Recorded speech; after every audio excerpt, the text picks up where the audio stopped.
तो सर्विसेज अपने आप में बहुत बड़ा चैप्टर है, 64 सर्विसेज हैं इधर नॉन। रेलवे में भी यही है। रेलवे में क्या होने वाला है, भारत के लिए कंडीशन है WTO में कि सरकार कोई भी सर्विसेज को कोर सेक्टर में नहीं रख सकती। कोर सेक्टर का माने जिसका प्राइवेटाइजेशन नहीं होता, ऐसे सेक्टर को कोर सेक्टर कहा जाता है दुनिया में। तो WTO की कंडीशन है कि आप कोई भी सर्विसेज को कोर सेक्टर में नहीं रख सकते। रेलवे अभी तक ऐसी सर्विसेज है जो कोर सेक्टर में आती रही है, अब रेलवे भी खोलना पड़ेगा आपको। तो रेलवे खोलना है विदेशी कंपनियों के लिए, तो इसका माने क्या है, रेलवे ट्रैक बिकेंगे अब इस देश में।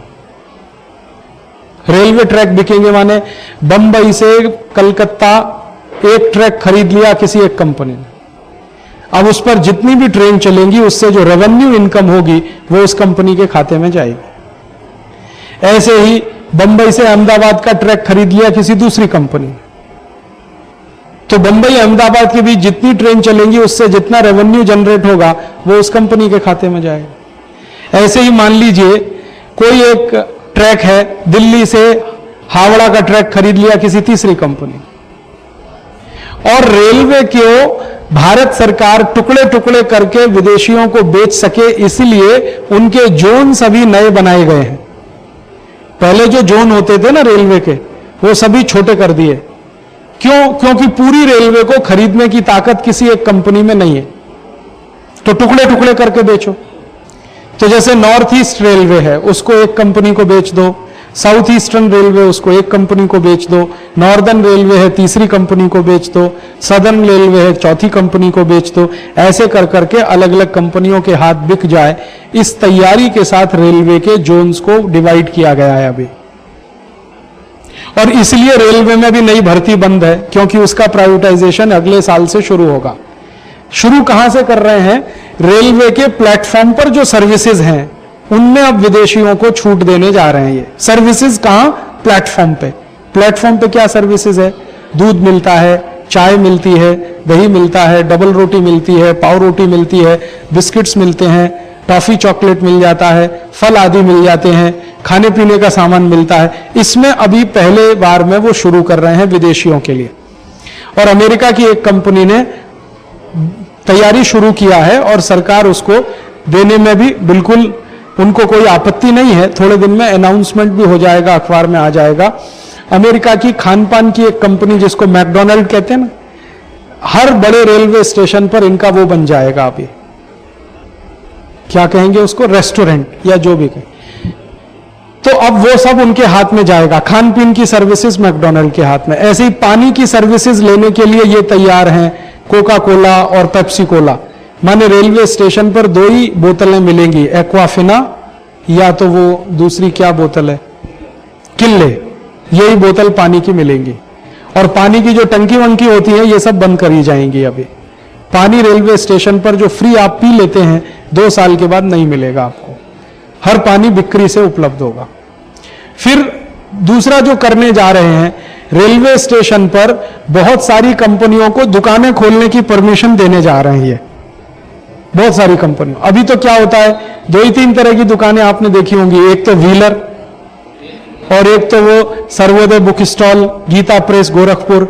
अभी जो विदेशी कंपनियां आ रही हैं मैगजीन्स लेके, उनको दुकानें खोलने की परमिशन मिलने वाली है अमेरिकन पब्लिशिंग हाउस को। और उनके अलावा और भी कई दुकानों को रेलवे स्टेशन पे खुली छूट मिलेगी। तो अभी सभी स्टेशंस को चौड़ा किया जा रहा है। आपने महसूस किया है, आजकल सभी स्टेशन चौड़े किए जा रहे हैं, स्पेस बनाया जा रहा है, क्योंकि कई कंपनियां आने की तैयारी हैं, अलग अलग सर्विसेज में घुसेंगी। तो बेचारे ये जो छोटे छोटे गरीब लोग केला बेच लेते हैं स्टेशन पे, सेब बेच लेते हैं, संतरा बेच लेते हैं, कुछ कमा लेते हैं, ये सब अभी बंद होंगे, ये सभी स्टैंडर्डाइज हो जाएगा।